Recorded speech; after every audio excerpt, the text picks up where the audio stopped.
nagbabalik ang Pinoy Karera Sports at iba pa. Karera, gabay, giya, tips at analisis. Sa dito po ngayon ang mga karera sa Philippine Jockey Club Padre Garcia, Batangas, para sa araw ng Miyerkules, Biyernes, Sabado at Linggo. At paalala lang po na sa karera basta kursunada nyo. Kayo na po ang bahala sa diskarte nyo. Good luck po and happy racing.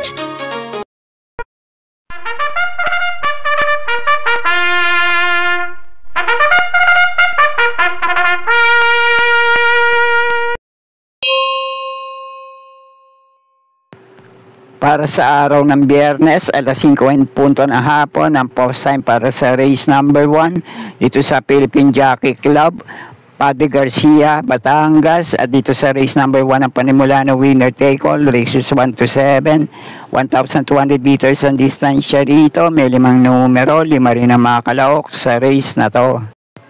Sa race na to, isang magandang laban agad to para sa pista ng Philippine Jockey Club para sa 1,200 meters na distansya. Panimula ng winner take all. At 3 kalahok agad dito ang pinagpipilian kong panama sa akin diskarte. Pero ang pamprimera ko, numero 3 na reverse merger na nakatakbo pa lang sa milyan distansya sa barriera niya sa kabilang pista. 1.40 sarado ang preneba, tumakbo ng solo. At panigundo ko naman dito, may prebang mainam sa kabila ring pista, numero 1 Velvet Haze na nag-uno 10.8 to nung huling takbo sa 1,200 meters na distansya. Si PM Caballero naman na remenda rito at tinalo nito ay sila Caligan at Alegna. At panersera panilat ko naman dito, nakatakbo na sa Philippine Jockey Club sa 1,200 meters na distansya rin. Sa barriera niya, bantayan nyo na lang, baka may inam din itong itinatago sa katawan. J.A. Gusi muli ang rerenda, numero 2 na Quencio. Nakabandera to pero nasegundo lang kay Bea Bell sa prebang 1.12.4. Kaya muli, pamprimera ko pa rin dito, numero 3 na reverse merger. Panigundo ko naman itong numero 1 Velvet Haze. At panersera panilat ko, numero 2 na Quencio. Kaya na pong bahala para sa mga diskarte nyo sa race na to. Okay po, thank you. At panimula naman ang pick 6 dito sa race number 2, races 2 to 7, 1,200 meters din ang distansya rito. Isang 3-year-old and above maiden race. May 6 na numero, 6 din na mga kalahok sa race na to. Ang pamprimero ka naman dito, malamang ito ang malyamado sa grupo na to. Mainam yung naitalang takbo at preba. Nuling takbo rito rin naman sa Philippine Jockey Club. Numero 4 ang Tuscanis Eagle na muling re-rendahan ngayon ni Jockey PM Caballero. Nauna to sa meta, sa barriera niya, 1.13.2 ang preneba. Para rin naman sa 1,200 meters na distansya. At mainam din naman ang mga kwartos na naitala nito, 25 media, 23 sarado, 25 sarado na marami pa. At ang panigundo ko naman dito, tumakbo lang ng solo sa barriera niya para sa 1,400 meters na distansya. Si JB Bakay Kaya Romenda, numero 2 na Justifiably So. Kaya muli, pamprimera ko sa race na to, numero 4 ang Tuscanis Eagle. Panigundo ko naman itong numero 2 na Justifiably So. At kung may iba pa rin naman kayong kinukursunadang kalahok dito, kaya na pong bahala din magsama para sa mga diskarte nyo. Okay po, thank you. At sa race number 3 naman, ang panimula ng pick 5, races 3 to 7, may 6 na numero, 6 din ang mga kalahok sa race na to, 1,200 meters din ang distansya rito. At sa race naman na to, 6 lang din ang kalahok, pero isang magandang laban din to para sa mga kalahok sa race na to.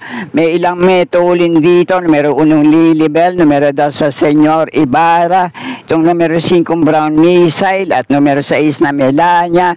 Laban naman sa dalawang mga ating kalahok dito, numero 3 na Keynote Speaker at numero 4 Beltuna. At dahil may apat nga may tuling kalahok dito, pang-primera ko, pwedeng umabang, makapagparimati sa likuan, numero 4 Beltuna. At doon naman sa mga debanderang kalahok na natubukoy ko rito, ang kursunada nyo, sa amin nyo lang din sa mga diskarte nyo, pero ang panigundo ko, numero 5 Brown Missile. At kung kinukursunada nyo naman ibang may tuling kalahok dito, pwede rin naman sa amin lang din sa mga diskarte nyo. Muli, pang-primera ko, numero 4 Beltuna. Panigundo ko naman ito, numero 5 Brown Missile.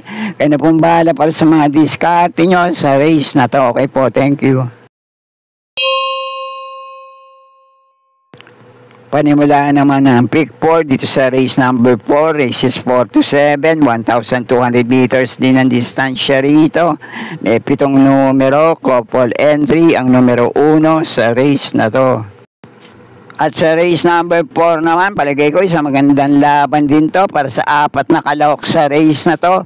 Kaya kung kursunada nyo, sa amin nyo lang din sa mga diskarte nyo. Pero ang pang-primera ko rito ngayon, naging bisyoso lang, kaya depende lang din sa kondisyon. Numero 5 Advocacy. Panigundo ko naman dito, itong Metulin, pwedeng mauna manalo ngayon. Muling rerenda ni Jackie M.A. Alvarez. Numero 7 Jewel of the Nile. At panersera ko naman, itong pwedeng makapagparimate rito, makasalida lang na maayos sa gate. At pag bumalik ang bote, numero 3 na Goji Go. At baka kursunada nyo, pwede nyong panama sa pagpipilian, basta bumalik din ang buti. May tagumprebang nakitala sa mga dating laban niya sa kabilang pista. Numero 6 na Bright Mind. Kaya muli, unang pili ko rito, numero 5 Advocacy. Panigundo ko naman itong numero 7 Jewel of the Nile. At panersera ko, deremating kalok, numero 3 na Goji Go. Panama sa pagpipilian, numero 6 na Bright Mind.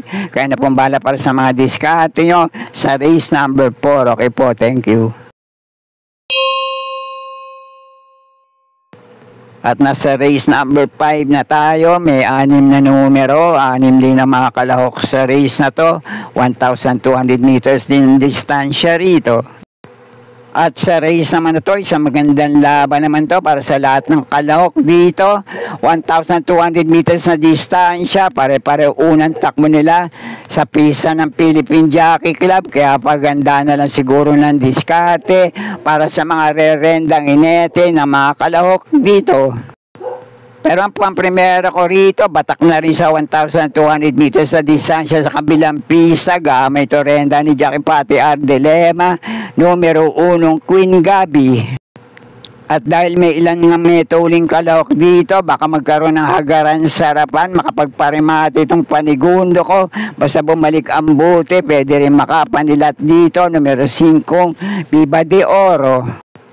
At kung kinukursunada nyo naman dalawang may tuling kalahok dito na numero 2 na Asintado at numero 6 na King Hans, pati na rin itong dalawang deremating kalahok naman sa race na to na numero 3 na Instant Notice at numero 4 Antonio de la Mugis.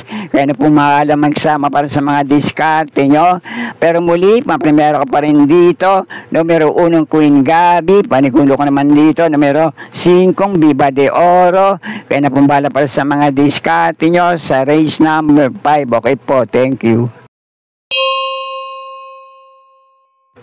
At dito na tayo sa penultimate race, race number 6, 1,200 meters din ang distansya rito na may 7 numero, 7 rin ang mga kalahok sa race na to. Sa race naman na to, may nagbabalik takbo galing sa bakasyon, kaya depende na nga lang din sa condition ngayon. Numero 3 na Brainchild, pero ang pamprimera ko, deremating kalahok sa race na to, numero 6 na Ma'am Jen. Panigundo ko naman dito, Metulin, numero 4 Lucky Fortune, at panersera, panilat ko naman sa race na to, medyo dehado, numero 7 Sovereign Red. Kaya na pong bahala, kung may iba pa rin naman kayong kinukursunadang kalahok dito sa race number 6. Okay po, thank you.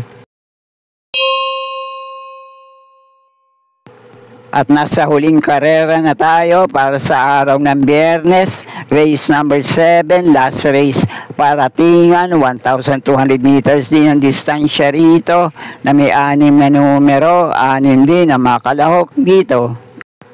At sa race naman na to, ang pamprimera ko, numero 3 na Doña Pachi. 5 huling mga naging takbo nito sa parehong distansya. May inam naman ng mga preneba sa kabilang pista. At puro si Jackie K.E. Malapira ang remenda rito. 1:12.4 ang best time niya. At panigundo ko naman dito, rerenda muli ni Jack M.A. Alvarez. Gamay niya, numero 6 na Copperfield. Nagbaryeran to, pumeba na 1:13.2. Paligay ko, nasa magandang kondisyon ngayon at kung mailalaban, malaki ang chance hindi makapanilat dito. At kung kinukursyonado niyo naman ito numero 2 na Polite Bell, may mainam din itong tagumprebang naitala sa mga dating laban niya. At itong napupunto ngayon, numero 5911, kayo na pong bahala magsama para sa mga diskarte nyo. Kaya muli, pamprimera ko rito, numero 3 na Doña Patsy. Panigundo ko naman dito, numero 6 na Copperfield, kayo na pong bahala para sa mga diskarte nyo sa race na to. Okay po, thank you. At sana'y muling matapat sa tama yung mga pili at kursyonada para dito sa pangalawang araw ng pakarera dito sa Philippine Jockey Club. Ngayong araw ng Biyernes, good luck po sa inyo lahat, happy racing at maraming salamat po. Subscribe, like and share, Pinoy Carrera Sports at iba pa. And please click or tap the notifications bell icon for new video updates on this channel. Thank you.